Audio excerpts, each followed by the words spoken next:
Welcome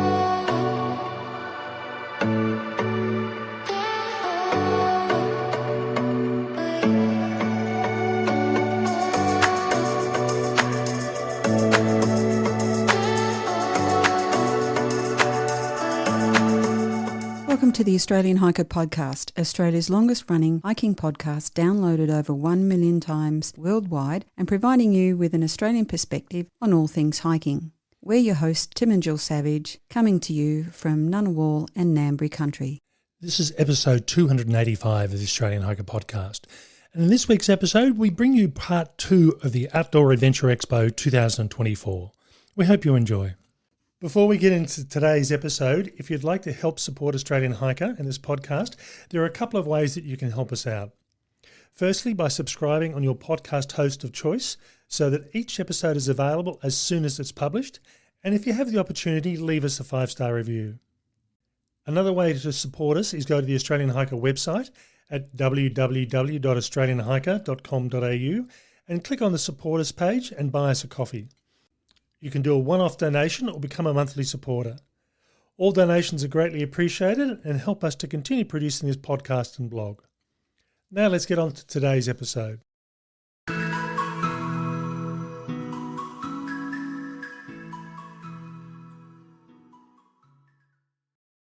In this podcast episode, we bring you a series of interviews we recorded at the recent Outdoor Adventure Expo in Melbourne, in addition to catching up with some suppliers outside of the expo. The second part of this podcast will include discussions on gear we managed to touch and play with, but didn't have the opportunity to undertake an interview for various reasons. And in the final segment of this episode, we'll go through and talk about where the industry is heading. For us, there's been a series of patterns, if you like, that have become more and more obvious as the time's gone by. And this has just been reinforced this year, along with some new ones which we hadn't really noticed before. To get the best out of this episode, we suggest you go to the Australian Hiker website to podcast episode 285 and go to the show notes, and we'll have a series of images and pictures from the product we're all looking at to give you an idea of what it is we're talking about.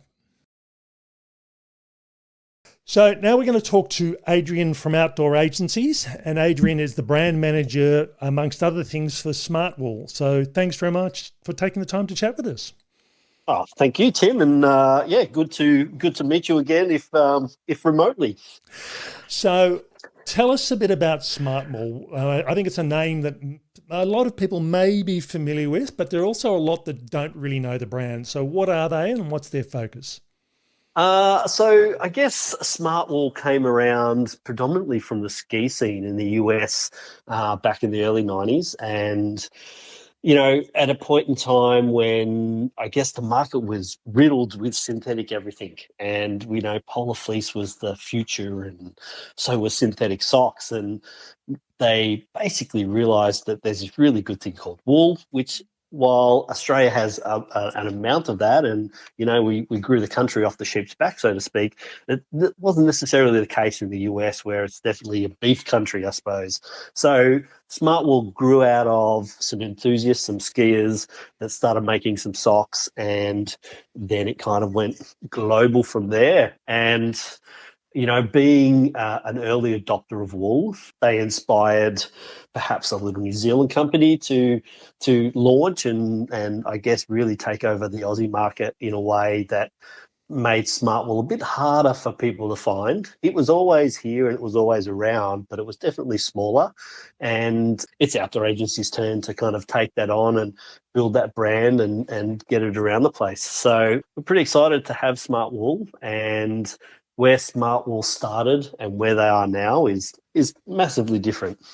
I'm familiar with the sock range, and I think that's probably what, if people know Smartwool, that's probably what they know it for. But are they just a sock manufacturer, or do they do other things?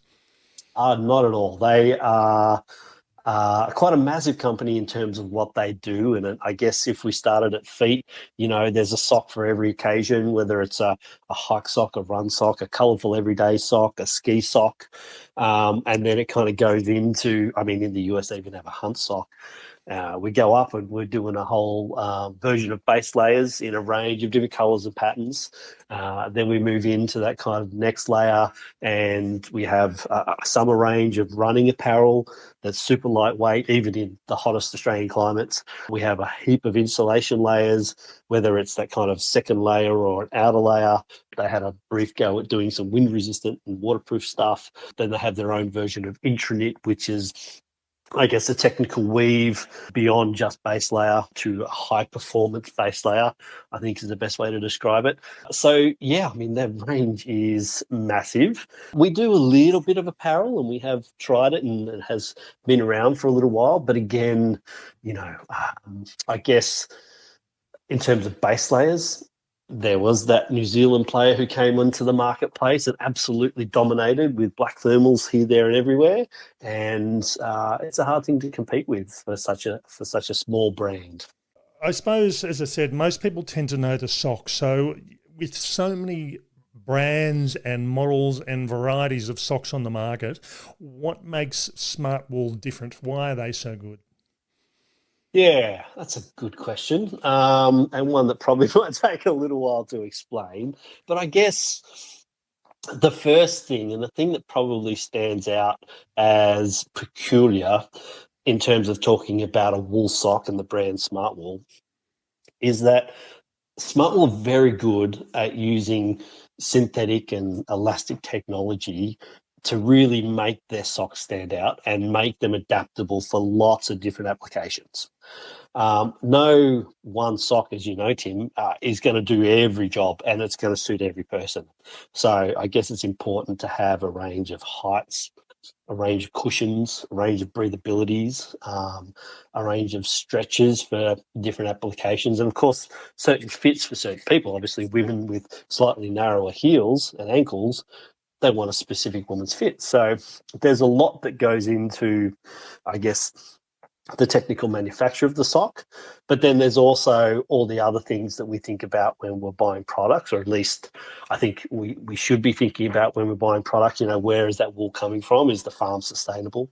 Are they using recycled polymer, if there's any polymer or plastics or polyesters, nylons in there? Where is it made, and what are they doing to make sure that it's best practice? I suppose from my perspective, I really started wearing Smart Wool socks probably just a little over 12 months ago, and the thing for me that I find that I like about them, I'm strange as a hiker goes. I love the Smart Wool run socks. So these are obviously socks designed for runners, because for me, I find most hiking-based socks tend to be a bit on the warm side, but I also want the cushioning that the socks provide as well. And I think the run socks, particularly the targeted cushion socks, are my favourite, where you've got the protection and the cushioning underneath the heel and the forefoot, but you've got that stretch that's provided by the synthetics and the breathability as well. So, I mean, I suppose, I know I'm a bit strange in some of my gear choices, but do you find that hikers will often gravitate towards the running socks, or it's a really an individual sort of thing? Yeah, look, it is 100% individual. And for every person like you and I who says we want the thinnest sock possible because our feet overheat, there's probably just as many that say, no, I want thick, I want cushion, I want warmth and insulation. So, I guess besides all of the variations in Smart Wool socks, there's no rule or hard and fast, may it be, that says you have to wear a certain sock for a certain time. So for me, one of the biggest learnings I had in getting into Smart Wool socks, and having done a little backcountry skiing when I was younger, I always thought that, the thickest socks were the best when it came to skiing. And in actual fact, it's the lightest and thinnest socks that are the most popular when it comes to ski customers in Australia.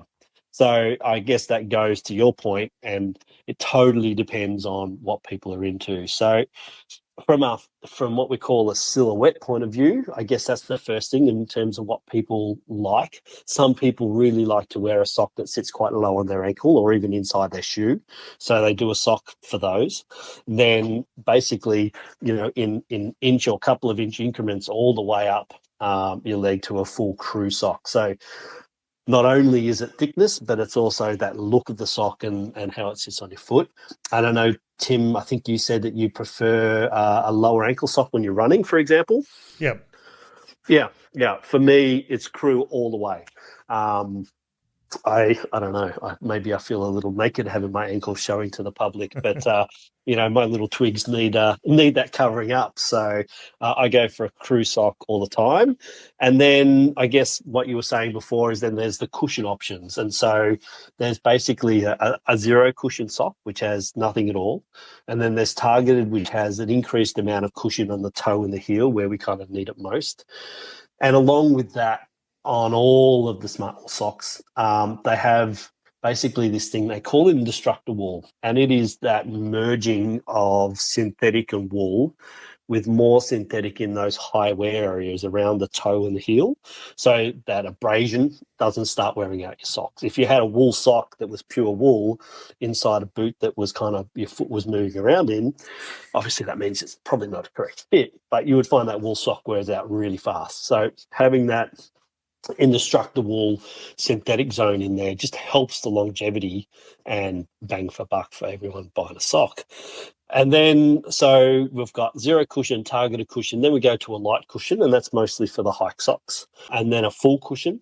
And then in some of the more entry-level socks, there's even an extra and a maximum cushion. I mean, for you and I, they would be the equivalent of, wearing them in the snow with a pair of thongs. So pretty extreme. I also believe that Smartwool as a company is running a recycling program. Tell us a bit about that. Yeah, so this is a pretty good initiative. Obviously, Smartwool, as I said, have really kind of jumped into this sock market pretty early on and moved into a lot of different technologies and the way that they do things. And sustainability, excuse me, has always been a massive part of the Smartwool story, to the point where all of their farms are a ZQ, which is a wool quality based out of New Zealand. It means that all of the farms are all practicing regenerative farming, where the farm is improving in its sustainability footprint and its resourcing every time it produces wool. And so that's a minimum requirement. And then a few years ago, they kind of realized that, well, actually, socks don't last forever. Realizing that, they came up with this concept called the second cut. And it started off in the States, where Smartwool put boxes into some of their retailers, and people could bring back any pair of socks, drop them into this bin, and rather than go to landfill, they would basically take those and then repurpose that material. Some socks, obviously, with a high amount of synthetic and cottons and things like that, were separated out to be used in another application at some point in time. And those with high wool counts were separated into another bundle and then turned into a yarn. And then this coming season, we're seeing the launch of second cut socks down here in Australia. So they got so many socks returned and recycled, they had enough yarn to actually start making socks that they could release to the broader consumer market globally. And when you think about that, just socks from the US to be able to create enough yarn to make socks for a global market, that's a pretty impressive feat. Second cut, we should see it here in the second half of this year, and there'll be a few retailers who have signed up for second cut. And look, it's interesting. The sock itself is a little bit more based on the classic hike sock that is available in stores. It has a little bit less technical detail than what we might have in a performance hike sock or a run sock.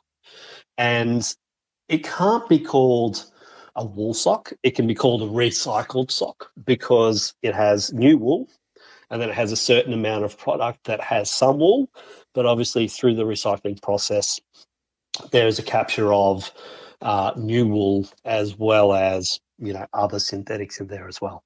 All right, no, that sounds good. I think that seems to be a pattern over the last few years, where companies are trying to look at how they can improve their environmental footprint. And I must admit, socks are one of those sort of things. We're used to recycling bottles and cans and things like that, but somewhere where you can recycle socks is not a bad idea. Yeah, 100%. And we're seeing a lot of retailers here in Australia do that. And, it is tricky for our little island nation to be a part of broader global sustainability trends. But, we as a company reached out to a mob in Melbourne called Apparel, and there's quite a lot of us in this outdoor industry that are using them. I know the North Face, and I think Icebreak and a few others are using them as well. And they basically take any damage, say warranty stock or something like that, that can't be resold back to their facility, and they turn that into other products. So they upcycle that product and recycle that product to become something that has more life, and it keeps it out of landfill. I think that's the major thing. And Smartwool, as a company, have got a goal of 2030 to be 100% climate positive sourced wool and 100% regenerative and recycled and source renewable materials in that period as well. So, they've got some lofty ambitions, and it's cool that we can be a part of that, and both consumers and retailers and every part of this kind of food chain can be a part of making smarter choices. Okay, that's good. So, where to next for Smartwool? What can we expect to see out of the Smartwool range in the coming season? Apart from the second cut, which is a great idea. Yeah, I think. I mean, just on that, they'll probably take second cut, maybe to apparel. I mean, who knows? I'll let you know when I see something. But what they've done now is pretty exciting. Smartwool are always testing, reinventing, applying new technologies to whatever they can. And we're going to see some updates in some everyday socks. For some reason, people have a penchant for those really slender little socks that go inside your shoes that nobody can see. Yeah. And so there's been a new reinvention of that, and it's taken them, probably 18 months of testing, manufacturing, retesting, just to get the silicone gripper right on those. So, Smart will take everything they do with a lot of focus and a lot of integrity. One thing we're going to start seeing again, the sort of middle to second half of this year, is a new compression sock. And this is quite exciting because while there are compression socks out on the market, there's not much in the way of a wool sock. And in that, there isn't really a wool sock that has compression that isn't so insulatively warm that you could wear it when running. So this is purely a running focused compression wool blended sock. And I mean, the stats on this are pretty amazing. The sample that I've seen has amazing mesh in around the calf, around the top of the foot, like they have with all of their run socks. And it has a quite high amount of compression. They're claiming to be sort of 20 to 30 mmHg. So, the amount of mercury moved in that compression is quite high, and actually above sort of 30 to 36 is considered really high. So they're really quite a strong compression sock. That'll be pretty exciting. So hopefully we can get you some of those, and you can have a bit of a trot around in them in the next season or two.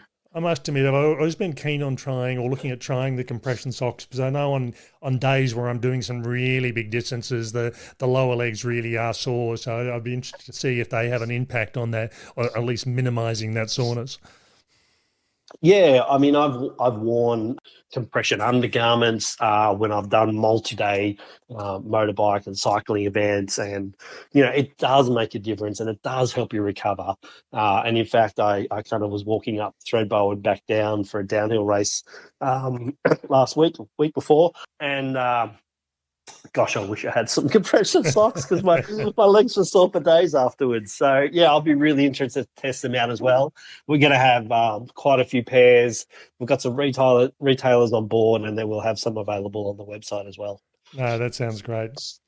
One of the big things for us launching this year, and it's been in the works for quite a while, we should see it happen any day now, is the launch of smartwool.com.au.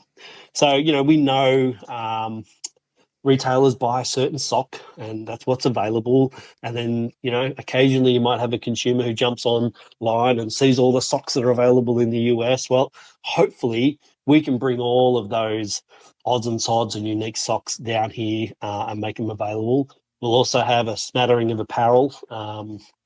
We have some already in stock. We're just waiting for that green light to turn on so we can start launching it out there to the market. And I think consumers need not be afraid. We'll make sure that it gets into everyone's faces and they know that there's a smartwool.com.au website out there.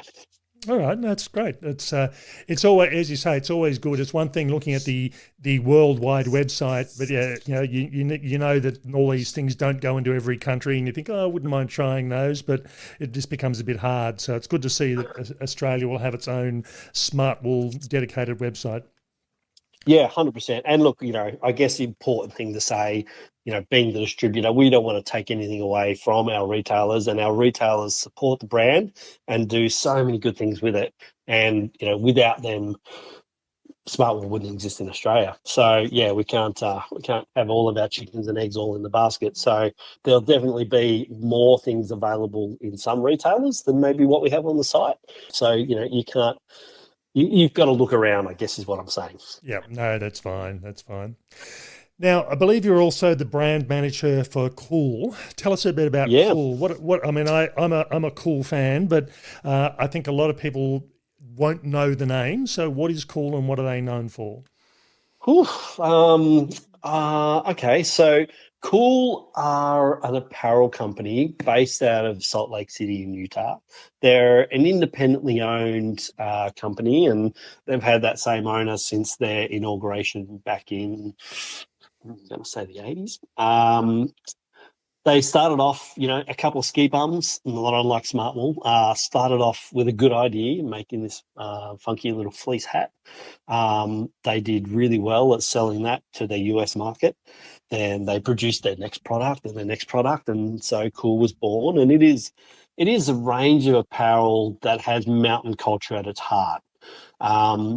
It's technical, and some of those pieces like Smartwool products are totally over-engineered, totally designed beyond what somebody could possibly do. And then they do a whole range of everyday mountain apparel at the same time. Now, Australia is a unique market, and it's always funny having conversations with the folks at Cool in Utah because, 20 minutes out of Salt Lake City, you've got amazing ski fields. You go the other way, you've got canyons and messes, and it's a outdoor enthusiast playground. Whereas here, Australia very much is based on surf culture and beach culture. So having a mountain culture brand, it's been challenged to find its roots here, and we've done well with some products, where some products just haven't been able to get a leg up when you start competing against some of those surf brands out there in the marketplace. Sorry, 1 second.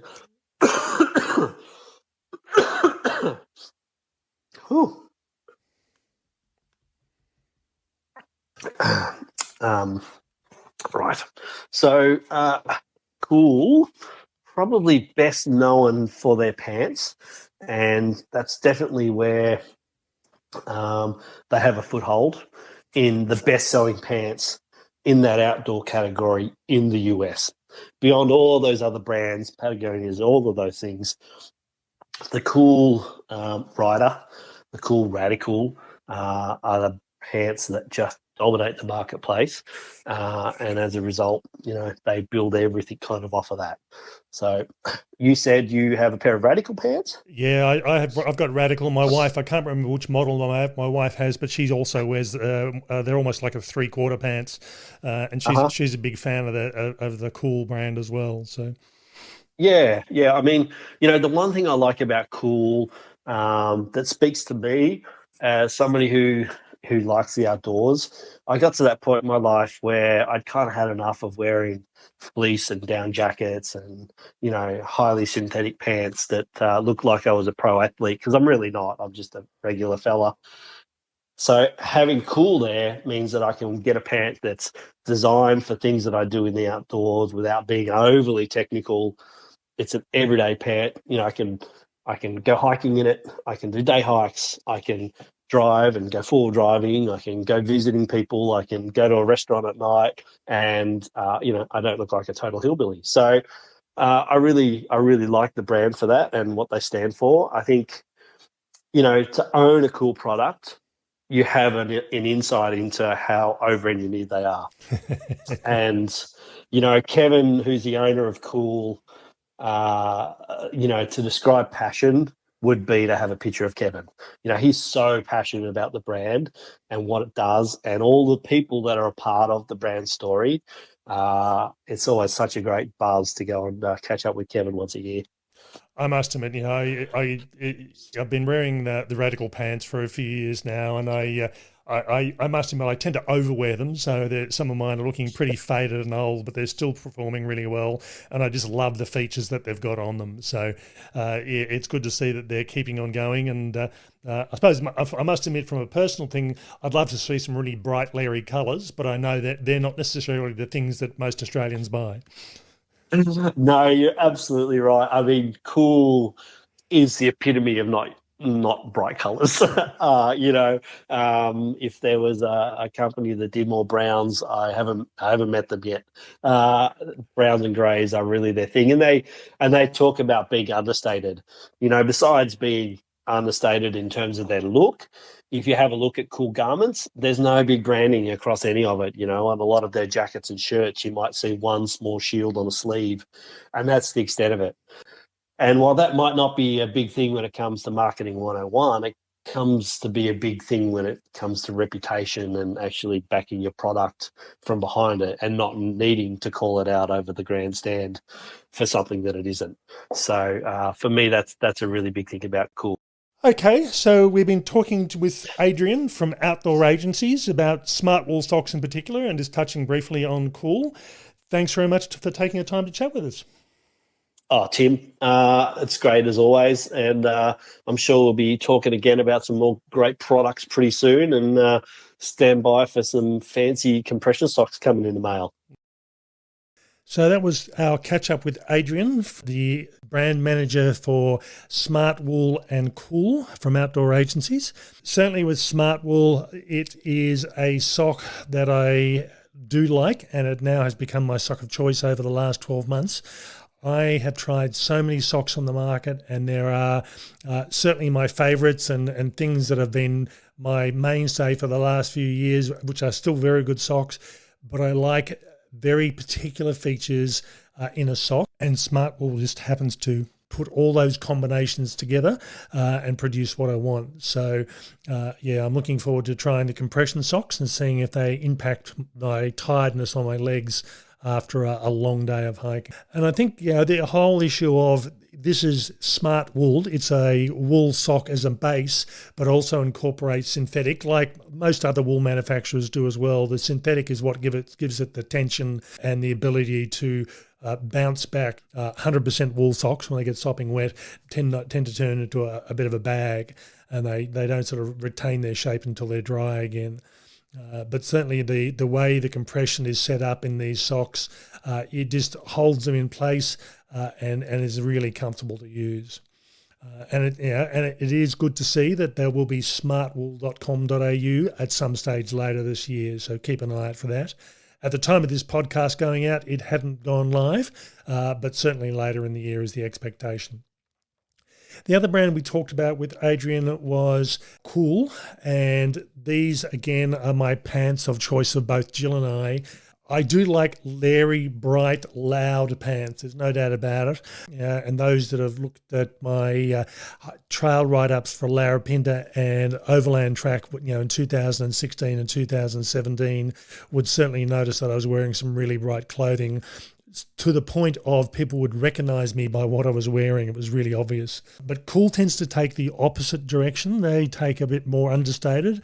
Browns, blacks, greys, all the natural and earthy sort of tones that aren't going to offend anybody. No really loud logos. I mean, there are logos on their clothing, obviously, but they don't stand out as being the dominant feature. I think Cool clothing just speaks for itself as far as the quality and the features they have in there. And they just are quite an amazing set of pants in particular is what I know them for. And again, I've been wearing Cool pants for a number of years now and do love them. So looking forward to catching up with Adrian at some later stage to talk more in depth about Cool. But yeah, certainly if you haven't already done so, or if you're not doing so at the moment, have a look on the show notes for the images of the product we were talking about. And we certainly have done reviews of both Cool and Smart Wool on the website as well. Okay, so next up, we're talking to Zenon Hextall from Outdoor Agencies about the Nemo range. So Zenon, thanks for taking the time to chat with us. My pleasure, Tim. Okay, now Nemo is a range that I both use and have heard of, and I think a lot of people have heard of over the years. So the first thing I'd like to talk about is the new range of camp chairs from Nemo, and there's one in particular you thought was worthwhile having a chat about that really is keen for hikers. So, and that was the Moonlight. So tell us a bit more about that one. So first of all, Nemo released their first backpacking chair in the Moonlight in 2023. And 2024 is going to see a new member to that Moonlight family in the Moonlight Elite. So the Moonlight Elite is basically a super lightweight version of the existing Moonlight chair. So it's going to weigh in at 617 grams, that's packed weight, and it utilizes a really cool tensioning system. So something that corresponds with all Nemo chairs, whether it's their camping chairs like their Stargaze or the Moonlight range, is that they all recline. And so the Moonlight Elite is using a reclining system that's inspired by a belay device that climbers would use. So it's basically if you angle it and it will release, and so you can lean backwards. But as soon as you take your hands off the buckles, it will automatically lock back into place. So and it uses a cordelet rather than a strapping that runs through the tensioning system as well. Okay, I mean, I'm looking at the images here, which we'll put up on the show notes for people to have a look at. They look like they come in two colours. So we've got citron and goodnight grey, which I suppose is a good way of saying yellow and black. They're quite nice looking little chairs, and they've got a weight capacity of looks like about 113 kilos. Is that right? That's correct. Yeah. So they'll take a fairly burly bushwalker. Okay, well, I'll be interesting to test that out. I'm probably about 106 at the moment, so we'll see how that one works. Look, it's, if you were a little bit over the 113, maybe you'd be okay. I think no, they're pretty solid. I certainly feel pretty secure, and I'm sitting on one.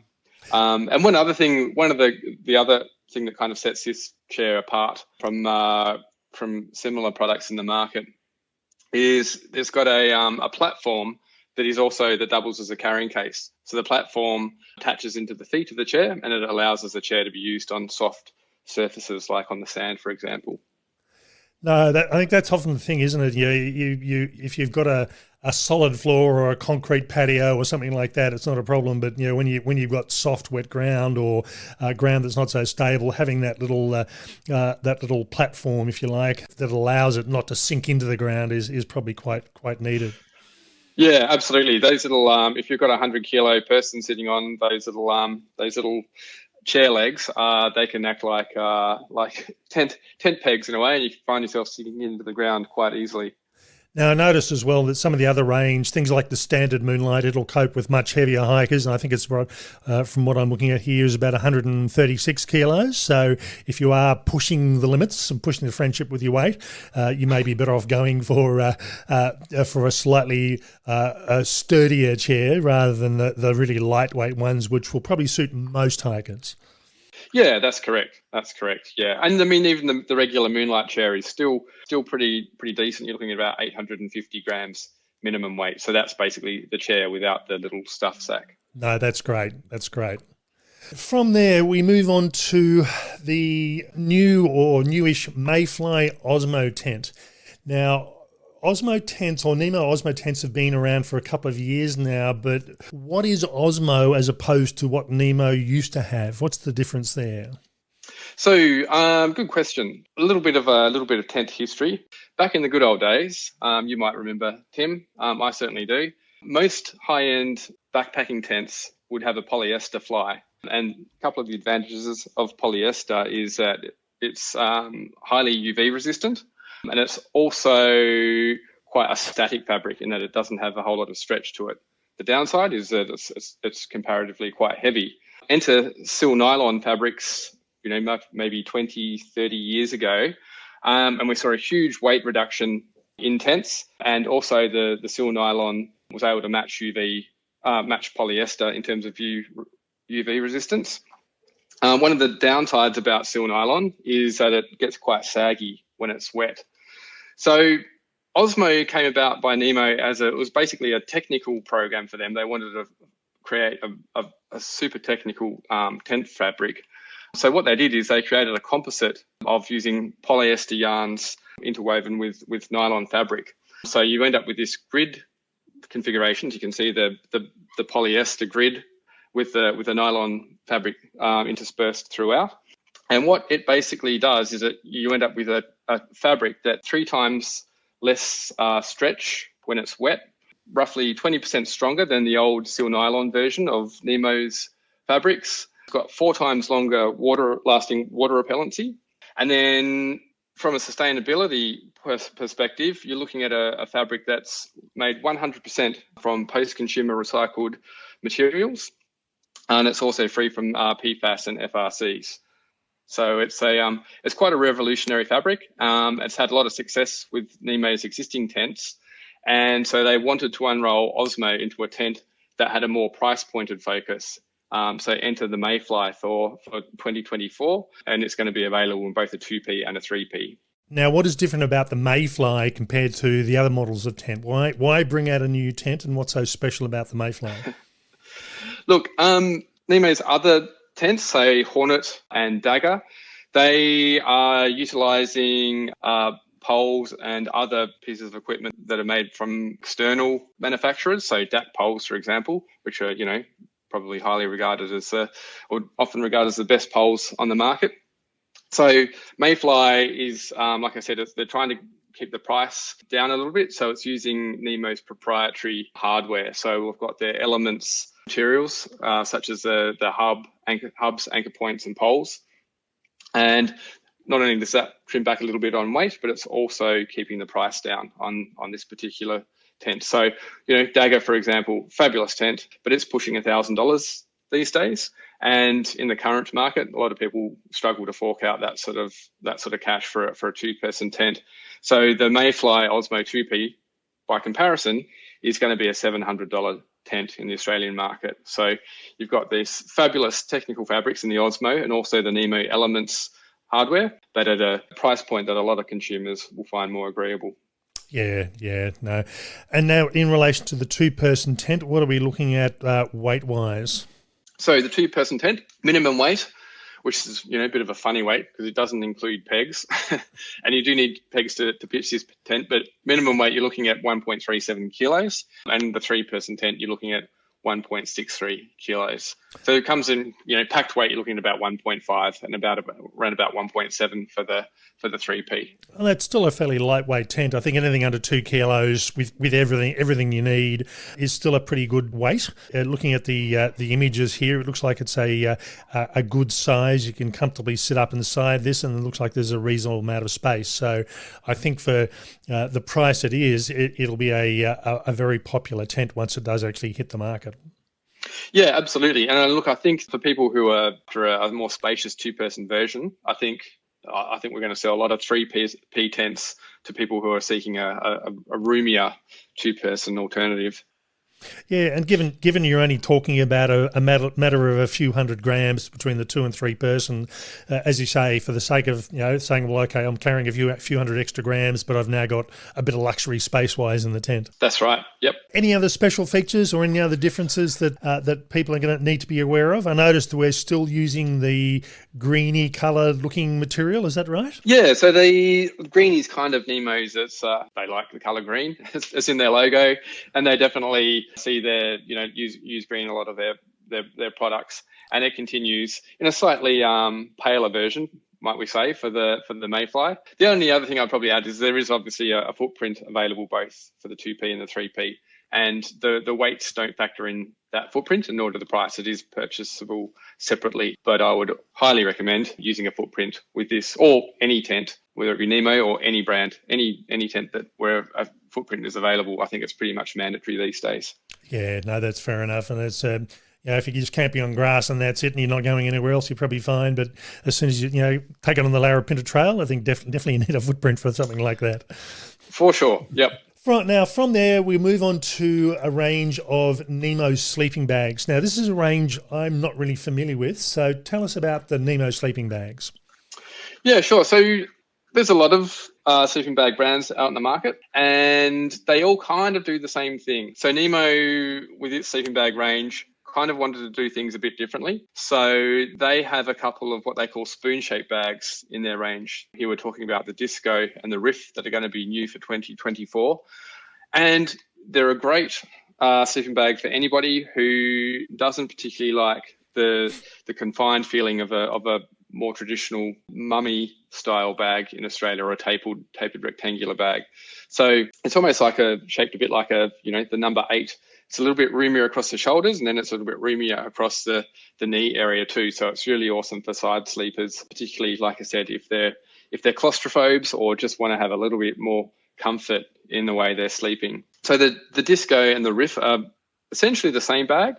The only difference between the two is the downs. The Disco is a slightly cheaper bag. It uses a 650 loft fill power down, whereas the Riff is slightly higher end, uses an 800 fill power down. And by the look of it, it's also a slightly lighter weight bag as well, using that higher quality down. Yeah, that's right. So, for example, the Disco, a limit of -9 is about 1.34 kilos, whereas the equivalent bag using in the Riff is about 1.12 kilos. So you're saving 200 grams. Yeah, no, that's fine. I must admit it's cosmetic only, but I must admit I do like the look of the Riff bags more, and it's I can't say why. I know they do look a bit more bougie, don't they? They're a bit shinier. They look a bit prettier. Yeah, I agree. Now, looking at these bags, it looks like they've got arm zips. Is that the case, or is that more a patterning thing on the bags? So that's another thing that Nemo does differently, is that they use a proprietary thermoregulation system called thermogills. So I don't know why anybody else didn't really think of this a long time ago, but basically it's, in this case, it's 2 parallel zips that go run down the chest to around about the waist area of the bag, and they assist regulating the temperature inside the bag without exposing your body to the cold of the outside. Okay. Yeah, I must admit, and what about the without actually being able to have a look at it through here, is this a full zip or a 3/4 zip or a half zip on these bags? These are a 3/4 zip, so it kind of goes down to about the foot box. Yep. It doesn't go right round though. No, that's fine. So having that ability to get a bit more movement of air, particularly on warmer days, makes them probably a bit more of a versatile bag. That's right, yeah. There are, because of the shape, they are slightly heavier than a mummy equivalent bag. But for those who are after a little bit of extra comfort, yeah, I think it's probably a small price to pay in the overall scheme of things. But it also, like you said, makes them a versatile bag. I use it for if I'm going on a hike, I'll pack one, but also it's awesome if I'm just camping out of the car or whatever. Now, are these available now, or they're coming onto the market soon? So these are also going to be launching in 2024. So these should be launching around about April at this stage. Yeah, so we're not too far off it then. That's right, yep. Is there a male and female version in both these bags? There is, yep, that's right. So the female version, just slightly different geometry, a little bit shorter, a little bit roomier in certain parts. Also has a bit more down in it as well, because women biologically tend to be cooler sleepers than what most guys are. Yeah, no, that's good. That's good. And I must admit, the colour range looks quite reasonable as well. I mean, you're not just getting one colour choice. You've got a couple of choices in the men's and the women's bags. So, if fashion is a consideration, at least you do have that choice. It's importantly to look your best, even when you're sleeping. Yeah. I was looking at, in particular, they're both very similar in design, but in particular, the Riff bags almost look a bit like a cocoon. They do. It's probably just the higher fuel power of the down. Just, really puffs them out a lot more, and they do look quite cocoon-like, don't they? Yeah, no, they do. They do. Okay, from there we're going to look at the Tensor sleeping mats, and this is a mat that I've been aware of for a number of years but never had a chance to sort of test out. What's so wonderful about Tensor sleeping mats from Nemo? Probably the thing that has always set the Tensor apart from comparable mats from other brands on the market would be its suppleness. Not to say it's a silent mat to sleep on, but it's certainly a lot quieter, I think, than most other brands on the market that are of an equivalent quality. Looking at the Tensor range in the catalogues through here, they seem to be more a rectangular shape, or is there also the mummy style shapes available as well? No, they offer them in a bunch of different lengths and widths in a rectangular shape, and then there is a regular mummy shape available in every style as well. And I'm guessing the mummy-shaped bags are probably a bit lighter and less room as well, but also a bit lighter and probably packed down a bit smaller, I'm guessing. Yeah, that's right. So just to kind of like outline that, so you're looking at 400 grams for a Tensor all-season mummy, and then 420 grams for the same length, but in a regular, so the rectangular version. So yeah, right. Slightly less weight, slightly less bulk on the mummy version. Yeah, no, that's fair enough. And I think, particularly from a hiking perspective, if you're trying to travel fast and light, getting small and compact, as long as you're not, if you're a bigger person, you might appreciate the rectangular bags, or if you're camping. But for a lot of hikers, what I've seen certainly being used on trail tends to be the mummy sort of size or style of mats. Yeah, that's right. And another thing to factor in here is, with a lot of tents will have like a tapered floor, in that, it'll be a little bit roomier at the head end and a little bit narrower at the foot end. And so a mummy mat will fit into that space much better than a rectangular shaped sleeping mat. All right. Now, as far as the valve's concerned, I'm looking here at the Tensor Extreme, which we'll talk about in a moment. Is it the same valve that's used on all the sleeping mats, or does it vary between mat to mat? No, so the 2024 mats are going to use a new Lalo valve. It's across all the three different Tensor sleeping mats that will be available. And are they all going to come with a pump sack to blow them up, or is it more just in some of the range? No, that's right. They all do come with the Vortex pump sack as well. So it clips in. It's pretty easy to use, and yeah, it pumps your mat up in a matter of probably 30 seconds or so. It'll be inflated. And it looks like it's also got a two-part system on the valve, which when you want to empty it at the end of the day, you open it up, and I'm guessing it'll empty of air pretty quickly. That's right. So yeah, there's an adjustment. The first plug pulls out, and there's an adjuster, so you can release air or put more air back in, and then it's got a dump valve, so pull out that second one, and away you go. I guess the trick is when you're asleep, or if it's dark, and if you feel that you've inflated your mat a little bit too much, you just got to make sure you don't pull the dump valve in the middle of the night. You pull out the first valve and micro adjust. We've probably all been there where we've inadvertently pulled the dump valve in the wee hours of the morning, only have to fill it back up again. Yeah, and I know with most of these sort of mats, sometimes I almost feel like I pass out when I'm trying to inflate these things. And I actually got in trouble on a hike recently where I left the inflation bag at home because I thought it was extra weight, but my wife is the one that blows up the sleeping mat, so she complained about that. That could have been a stressful moment for you, mate. Now let's go through and talk about the Nemo range specifically. So the Extreme, is that a new mat, or is that one that's been out for a while?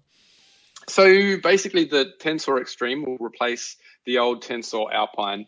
As the name suggests, it's designed for extreme cold situations. So, polar expeditions, high altitude climbing expeditions, that sort of thing. Or even, at home here in the depths of winter on a ski touring trip or something to that equivalent. I guess the thing that makes it really pop out in comparison to maybe other mats in the market is its warmth to weight ratio as well. So it comes in at 445 grams. That's for the mummy version. But it's got an absolutely massive 8.5 R value, which is pretty substantial. No, that's pretty good. And I think this is the issue that a lot of people have when they go either camping or hiking is they'll spend all their money on a sleeping bag and then get the cheapest sleeping mat they can find and they pay the price. You've really got to match, the mat to the bag depending on the conditions that you're going to be camping or hiking in on a regular basis. Yeah, absolutely. Look, anybody who does a lot of hiking will probably own one or like two or maybe more sleeping bags, because obviously you need different sleeping bags for different conditions. And the same can probably be said for sleeping mats as well. Yeah, you definitely, anybody who's gone super lightweight and when camping on snow, and I can attest to this because I've made the mistake on a few occasions. If your sleeping pad's not up to the task, it makes for a really miserable experience. Yeah, no, definitely. You end up, if you're using a sleeping bag and you're flattening all the down underneath you, you've got to have that insulation underneath you to keep you warm. Yeah, it's vital. Moving down the range, so we've obviously got the Tensor Extreme, which is the top of the line sleeping mat. What other mats are in the Tensor range, and why do we have them? The next one is the Tensor All Season, which basically replaces what they used to call the Tensor Insulated. So it's still an insulated sleeping mat, but it's not as insulated as the Extreme. So it still has an impressive R value of 5.4, and it comes in at 400 grams. That's for the mummy version, but it's not going to keep you as not really designed for the extreme use as the Extreme version is. This is going to be the bread and butter sleeping pad for most Australians, I think. And that includes, it's a 4-season mat, so using it year round at 5.4, it's going to be pretty good on snow or ice, depending on how you sleep. You might want to have a little bit of extra insulation underneath you, but you shouldn't be too uncomfortable with that sort of insulation in that sort of situation. No, as you say, for most hikers who aren't necessarily snow campers, this will probably do them for the majority of what they're doing. Yeah, absolutely. And then the Tensor Trail is basically an uninsulated version, so it's a little bit lighter. So coming in at 355 grams for the mummy. And also slightly less bulky, and then it's also the cheapest of the Tensor range. Okay. Now, whenever I've seen Tensor sleeping mats in the past, it always seems to be that yellow mummy-shaped mat. Is that what I'm likely to have seen, or has the colours now changed or varied? Yeah, that's right. So they've kind of, and it was always a little bit confusing because all the sleeping mats looked pretty similar. They were similar colours, so they've made the whole range a bit more legible. So they've got a darker colour for the Extreme, and then the Tensor All Season is going to be a grey, and then the Tensor Trail will be a yellow sleeping mat. So you can clearly identify which mat is which. Yeah, no, that's good. One of the things that Nemo is doing is pushing onto the sustainability side of things, and they always have done, but there seems to be more a focus on this. So what is Nemo doing in relation to sustainability in their product? Yeah, okay. Look, actually going back to when Nemo was founded, the founder and owner of Nemo, Cam, said to himself, well, this is a difficult thing to do. I don't really want to there's a lot of product in the market, and I don't want to be bringing another brand to market that just kind of does the same stuff. And essentially putting more stuff into the marketplace that then has to be disposed of some way when it comes to the end of its life. So an ethos of Nemo has always been to create product that actually makes a difference. With that ethos in mind, Nemo have developed their Endless Promise commitment, which they're unrolling across a few of their products at the moment. So, for example, the Disco and the Riff sleeping bags have their Endless Promise commitment. And what that basically is it's a promise that it's offering circularity into the marketplace. So they're made from 100% post-consumer recycled materials, And more importantly, when the product reaches the end of its life, it can then be recycled and or repurposed. So the downs can be repurposed, and all the materials can be recycled. And that's even incorporates methods of construction so that things can actually be pulled apart at the end of their life. Now, at the moment, Nemo, they've only just started unrolling Endless Promise across a few styles in 2023, but each season we're going to see that extend across the range. And ultimately, they want to offer Endless Promise across the entire Nemo collection. So that is using recycled materials and then making sure everything is made so that it can be recycled and or repurposed at the end of its lifespan. Yeah, no, I think that's a good thing. I think, I'll be honest, I think the new innovations that are coming onto the market, I think, have slowed down. I think there've been so many that have come on the market in the last few years, and they're all still working really well. But I think that the big thing is how can you make products more environmentally friendly, less impact, and able to be reused rather than just filling up some landfill somewhere, either in Australia or overseas. So I think it's a good way that the industry is heading, and I think Nemo seems to be concerned about that, which is always good to see in their product.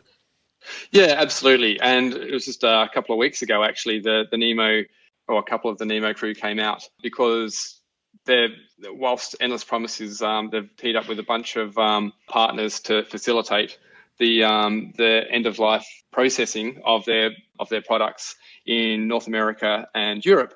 They're committed to unrolling it right across all of their markets. So yeah, like I said, the Nemo crew were out a couple of weeks ago, and we spent a couple of very busy days flying around Australia, talking to prospective partners for basically, what are we going to do when these products reach the end of their life, and how are we going to process them here in Australia, and what opportunities exist within our market. So it was a really amazing few days to hang out with Nemo and see what they're looking for and to see what's happening in the Australian marketplace.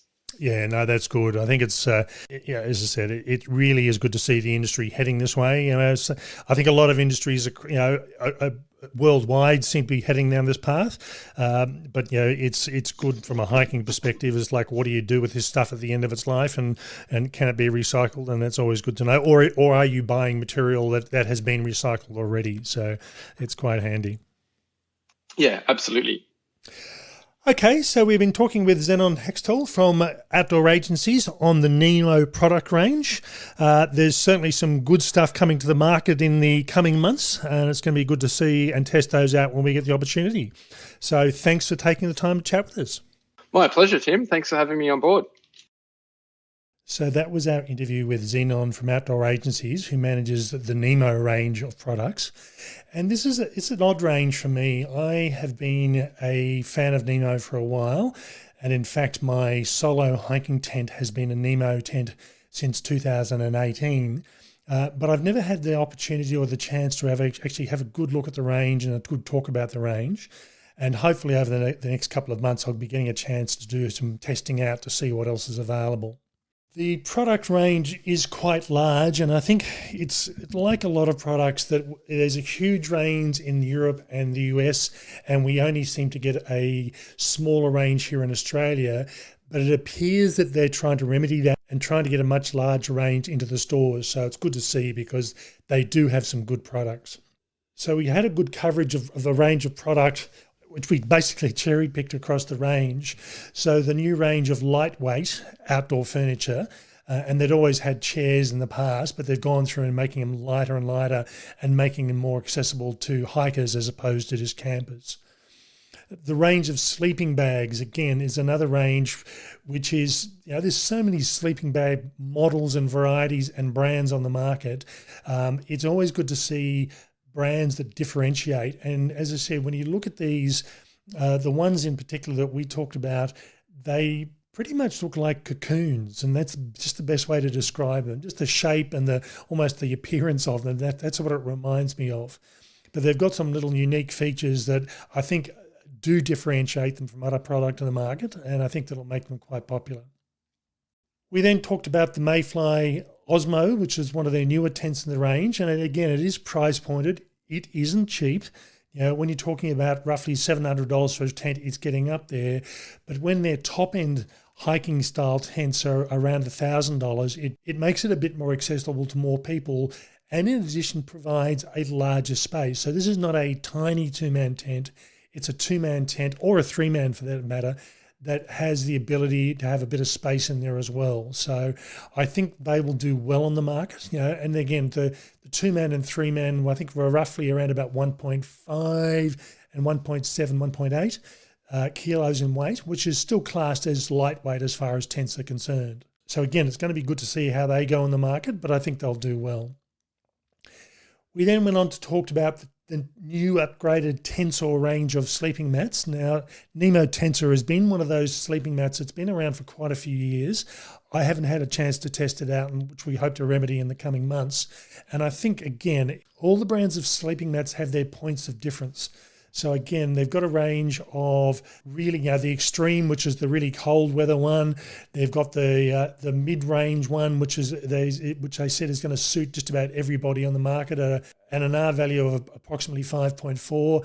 And then the uninsulated model, which would be ideal for people that are looking at a sleeping mat for hiking in the warmer weather. So I think we'll start to see more of the Nemo range push into the market in more and more stores. And finally, we talked about Nemo's sustainability push.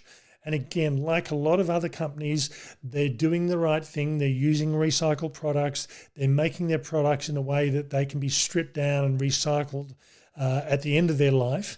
And again, it's good to see these companies doing the right thing from the environment perspective, because otherwise it just ends up in landfill and just creates an environmental mess at the end of it. So good on Nemo for pushing on that. So I'm up here in Sydney at the exhibition that Cedar Summit's putting on for all their brands, and a new brand for them this year is Off-Grid, and I've got James here, who is the founder and also the chief chef, I believe, for Off-Grid as well. So James, tell us a bit about Off-Grid. Yeah, thanks, Tim. We're very new to the market, and we're an Australian company that make provisions, a wide range of provisions for a wide range of adventures, whether it be hiking or pack hunting or fishing or boating or whatever your chosen adventure is, we make it for that. We're fresh food. We're not freeze-dried or dehydrated. We're wet food, but we're 100% natural. We're 100% gluten-free. We're 100% dairy-free. And, one of the biggest focuses for us is traceability. I really believe in supporting local farmers and growers, and a lot of our recipes do that to the fullest extent.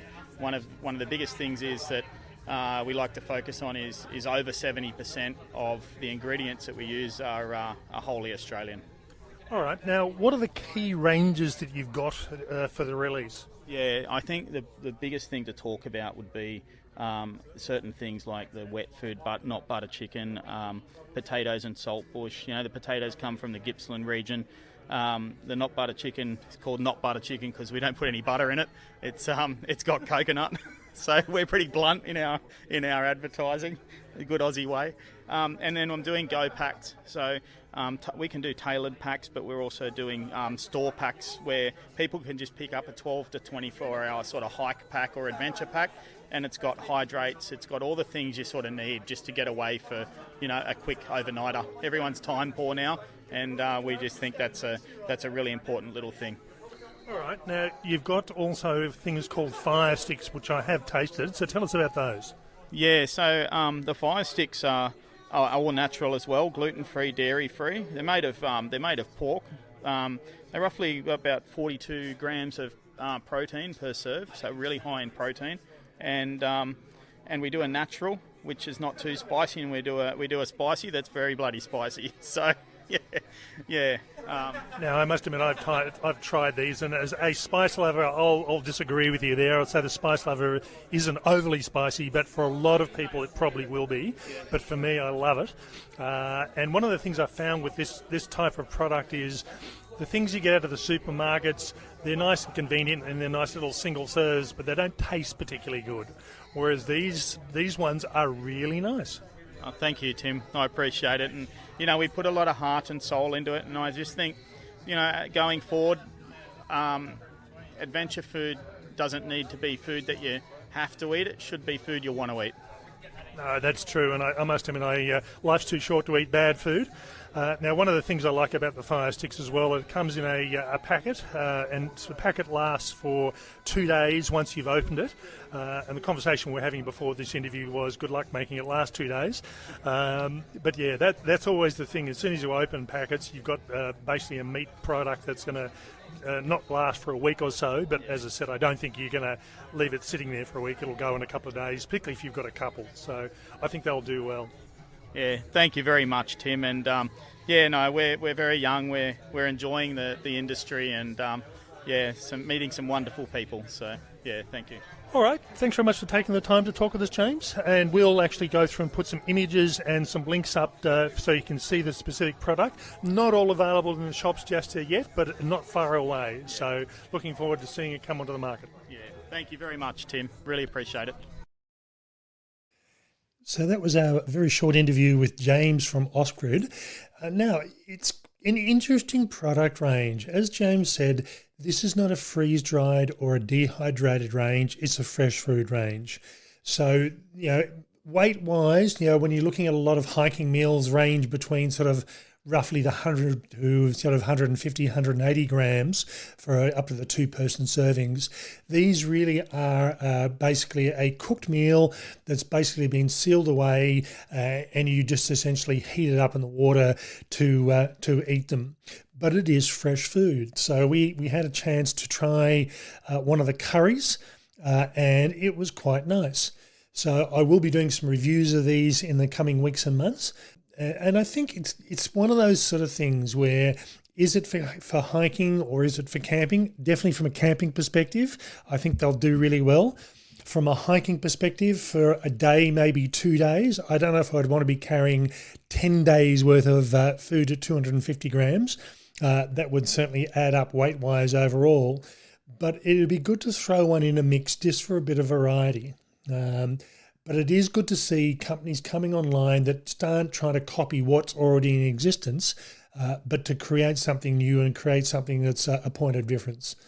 So look forward to seeing these in more and more stores over the coming months.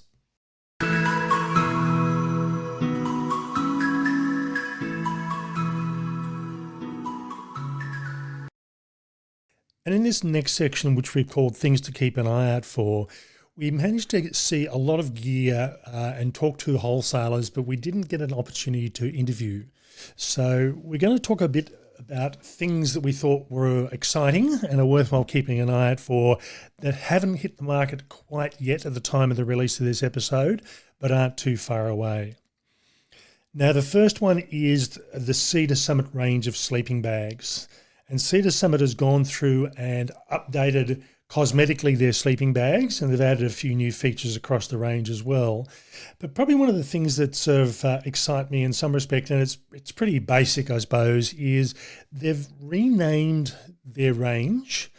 So there still is a Spark sleeping bag, but instead of being the Spark 1, 2 or 3, it's now, in this case here, there's an image on the website, the Spark 7 degree bag, which is also the Spark 45 degrees Fahrenheit bag.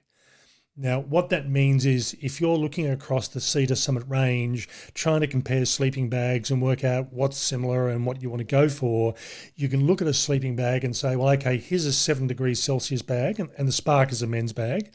And you can look at the Ascent range as an example and find a similar range or a similar temperature that matches. Because just because it was a Ascent 2 or a Spark 2 didn't mean they had the same warmth. It just means that's where they sat within their range. So fairly simple, fairly easy, but makes a lot of common sense. Yeah, and I think that's kind of something that everybody struggled with at some point, trying to work out which is the right sort of bag for you. And I always go on temperature, what's going to keep me warm at whatever temperature rather than how they sit in a manufacturer's range. And I think the other thing, Cedar Summit do sell their sleeping bags worldwide. So having a bag that had Celsius and Fahrenheit on it made a lot of sense rather than putting different labels on different bags just depending on where you were selling it. The big thing with the sleeping bag range that really excited me is the new Spark Pro sleeping bag. Now, it's an attractive looking bag. It's a silver and bluey sort of colour. But the thing that I really like, it's got 950 plus fill power goose down in it. And what this means, and goose down is really the high quality down, and this means that you can get a warm sleeping bag that doesn't weigh a lot, that compresses down to quite a small little package when it's put in its little compression stuff sack for travelling. Yeah, and it when you see it unstuffed, it looks like a really warm bag, like it's very cosy looking. Can I say that? And apparently they will have two within the range, a very warm and toasty bag and a not so warm bag. But yeah, certainly if I was buying a sleeping bag at this point in time and I was after a bag that was compact and really plush, I suppose, with lots of features on it, this would be the one I'd be looking for. Cedar Summit also has in their cookware range what's called the Frontier Collapsible One-Pot Cook Set. Now, this is a nesting set of utensils, and basically it's got one pot, as it says, and it's got a couple of bowls to put your food into, and then a couple of cups as well. So if you're travelling either as a hiker that likes to cook on the trail or as a camper, these collapsible cooking utensils will pack down to quite a small little unit and allow you quite a bit of versatility. So I think probably more so for campers than hikers, but I do know that hikers that like to cook on trail, and yeah, that's where you need a saucepan to be able to do everything you need. And if we don't use bowls or plates typically, but if you do use bowls or plates and then you've got cups, everything is pretty much there. And when they say collapsible, they just squish down, which, is a great thing. Doesn't take a lot of space up in your pack. One thing that I wasn't aware of until a few weeks ago was that Black Diamond are now putting out a lightweight set of packs. They've got a new pack which is called Beta Light, and there's a Beta Light 45, and that's BETA, not Beetle, and a Beta Light 30. And I must admit, for me, if I had the choice of one pack that was pretty much going to cover me for just about everything I want to go through and do, a 45 litre size pack is quite a good option for me. It's a good size, isn't it? That'll I can pretty much fit up to sort of 7 or 8 days worth of food in that sort of size pack, which is going to pretty much do me for everything that's not snow camping. But they're a nice looking pack. They really are they're classed really as an ultralight pack. There are lighter packs on the market, but it's got quite a lot of good features on it. And I think it'll do really well in the Australian market when it comes into the country. From there, one of the other things that we came across was the Gruzi sleeping bags. And again, the pronunciation may not be quite right there for those German speakers out there. But this is you think, why do we need more sleeping bags on the market? There are so many. And Gruzi have taken an option to do something a bit different, and their sleeping bags are a combination of down and wool. But I think it's a promising looking bag.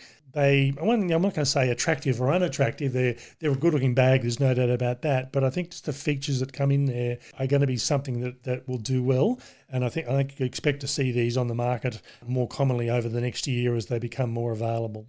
Yeah, I think the thing for me, it's this combination of design and technology that make these bags interesting. In terms of design, the fact that the zip runs across the body rather than down, that's a really different kind of feature. But, they've really thought about what it's like to get into and out of a bag, to keep warm in a bag, and have probably rejected some of the age-old things that we're all used to, and I think, improved on them. And in talking to the manufacturer who was there at the outdoor show, Gear Geek is probably the best way to describe him. He puts him to shame. Yeah, very, very passionate about his product and very passionate about producing good products. And they also produce things like down jackets or down/wool jackets. And they've actually called it down wool. So again, I think it's just something a bit different rather than just being more of the same. So yeah, and it's a nice combination of design and almost engineering in a way. Rainbird as a company has been around for quite a few years, many, many years, and I do use rain gear, wet weather gear, depending on what I'm doing. It tends to be my around town or my day hiking wet weather gear, and they've always been good. And I think the stowaway Rainbird gear is fairly popular and fairly common, but they've gone through and increased or changed the colour range and the pattern range. So again, if you go to the show notes for this podcast, they've got a fluoro yellow, and again, I'm sure it probably works well for the construction industry that live in fluoro. But if you want to be spotted out bush, this is certainly the jacket for you. Yeah, and I think they're very well priced. There's a whole range of other different colours that they're introducing, and a number of different thicknesses and layering. So, that's going to be definitely one to watch out for, and it's a little bit more interesting than the very practical range that they've had for a long time. In the women's jackets, and they are making some changes structurally to these jackets, but certainly they had some of the brand new women's jackets that are coming onto the market, and they're patterned, and they're sort of, the image I'm looking at here is a flower with a smiley face in the middle of it. And again, it's just something different rather than just having a stock standard colour. If you want to have a bit more of a fashion statement, that is also a good wet weather gear. This is a good option for you. So again, they'll be coming onto the market, if not now, certainly over the coming months, and become more readily available. So keep an eye out for those. The last couple of products we want to raise, one has been on the market for quite a while, and the other is a bit on the newer side. The first is the Climate range of sleeping mats, sleeping pads. This has been a product that's been on the market for quite a few years, but again, it's for whatever reason, we just haven't had a chance to test it out and try it out. And this is something we hope to remedy in the coming months. They do something different, like a lot of the other companies. They all have their own benefits and features that stand out, and you can say this is a Climate mat. So we're looking forward to having a play and having a test out of those. The other product, which it's almost unique, I suppose, in the way of outdoor space, and this is the FlexTail ultralight electric gear range. Now, you can call them gimmicky if you like, but what they do is they produce a range of tiny little electronics, so lanterns, small little pumps for blowing up sleeping mats. And if you've ever had to blow up a large sleeping mat at the end of the day without passing out, good luck on that one. And these, rather than being large, very cumbersome sort of pumps, they're tiny little pumps and they're tiny little lanterns. So I think it's the sort of thing that they're small enough and light enough that hikers can get away with them, but also aimed at the camping market as well. So again, we'll be testing some of that range out in the coming months, just to see if they're going to be of use to people who want to make their life just that little bit easier. And I suppose this falls into the luxury category.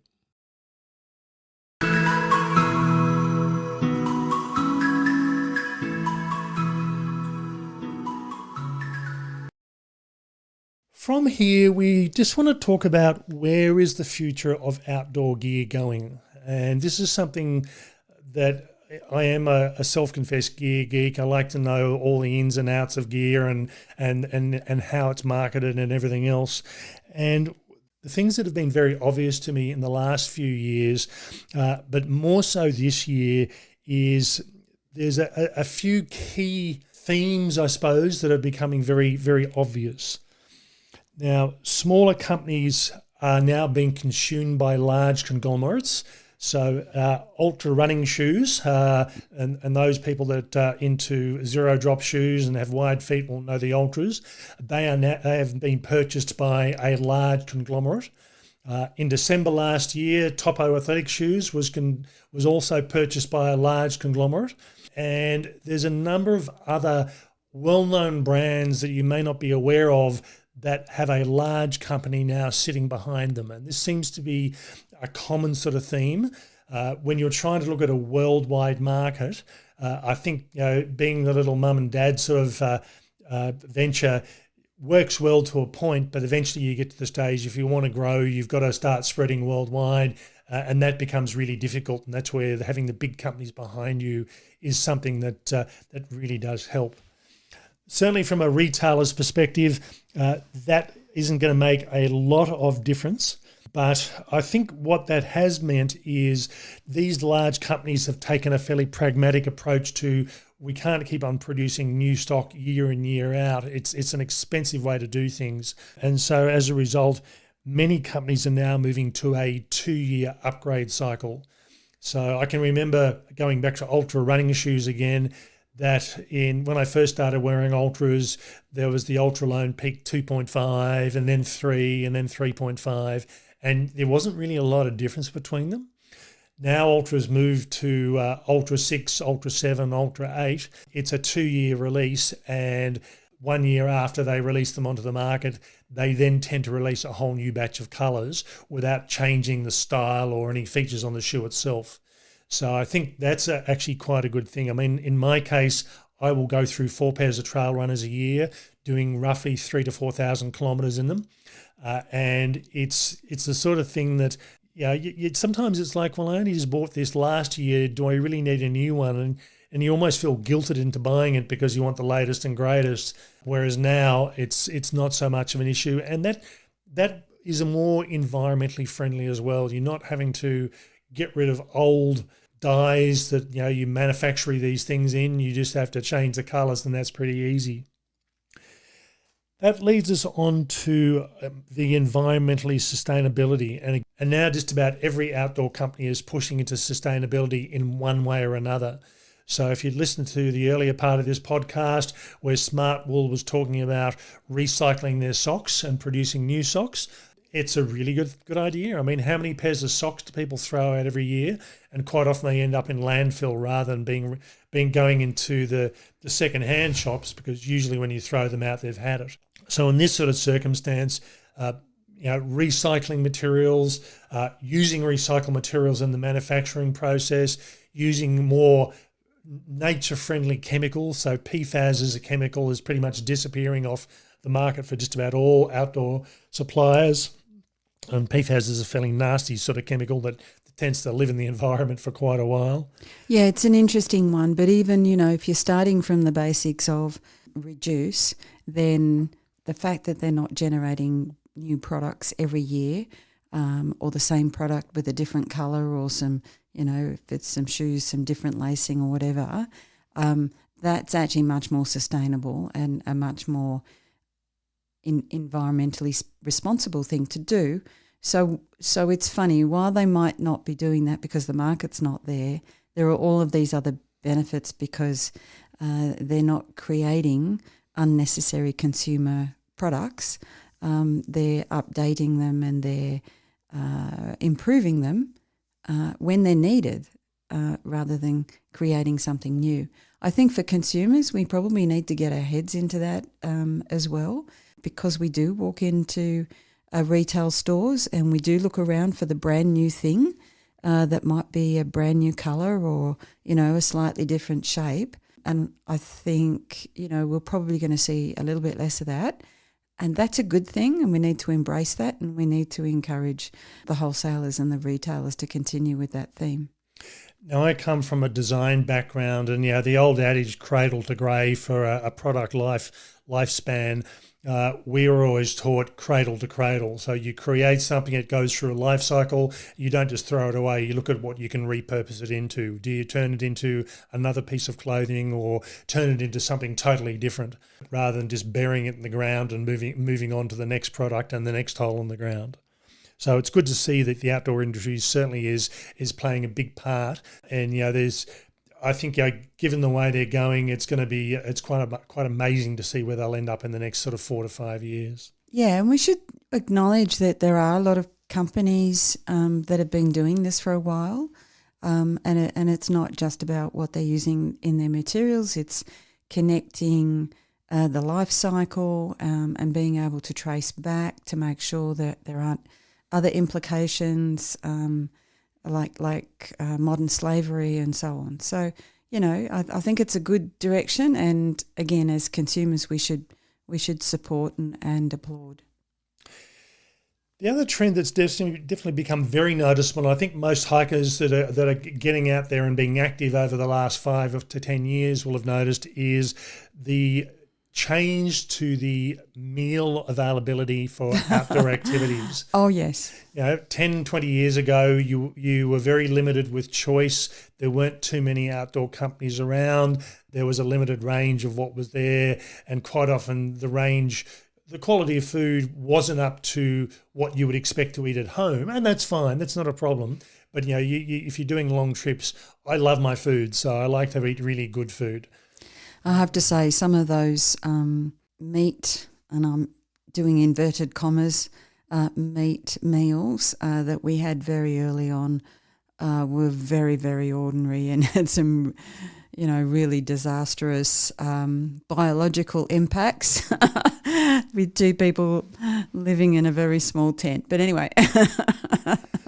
So we've got new companies coming onto the market. We've got companies that have been around for a while releasing new ranges of high-quality food. There is good availability of food that just tastes good. And yes, I know a lot of people like to rehydrate or dehydrate and rehydrate their own food. I just find it takes too much time, and when you rehydrate it, it just looks like mush. I think the dehydration process is very good. And they produce really good quality meals these days. Yeah, and the freeze drying on top of that, and the vacuum sealing also makes them very, very lightweight and small. It's interesting around making your own food, because you've really got to be attached to your own cooking, and sometimes when you rehydrate your own food, it's not quite the same, and you've put a huge amount of effort in, but I'm sure there are experts out there who can do it much better than us, and good luck to you. That's just not our thing. And then the last one is wool and more wool. Mm-hmm. I think listening to again the interview with Smart Wool, they talked about at one stage polypropylene was seen as the big fabric. It was going to take over everything. It was going to replace all the natural fibres. I think wool in Australia at least is a very dominant fabric. Australians like wool. It breathes well. It typically doesn't smell badly, although you smell bad enough as a hiker. Nothing's going to improve that. Yeah, depends how long you've been doing it, isn't it? But certainly, wool tends to not smell like synthetic fabric does. It lasts well. It is a natural fibre, so you're not manufacturing using chemicals, or at least you're minimising the impact by using mainly synthetic fibres, and wool is a good way to go. Yeah, and it's interesting because those synthetic fibres that are marketed as not smelling, well, that's another process that they're doing on top of that for that to happen. And so, if we're all about minimising the impact, doing the least that we possibly can to the materials that we end up wearing, I think is definitely the way to go. Wool plus the wood fibres, I think also that's another thing that's starting to become quite popular. So tencel and other materials. I think it's a good trend. Okay, so that's all for this second of our 2 episodes for industry interviews for 2024. Yeah, big thanks also to everyone that we interviewed, everyone who spent time with us at the Expo and shared their knowledge and their new products and their potential new products that they're bringing out. So without that support, these last 2, this episode and the one previous, wouldn't have happened. So thank everyone very much. Yeah, greatly appreciated. The industry certainly has been very supportive of the Australian hiker, and we do appreciate it. Generous with their time, absolutely, and all for you. Okay, that's all for this week's episode. We hope you've enjoyed. Bye for now. And bye from me.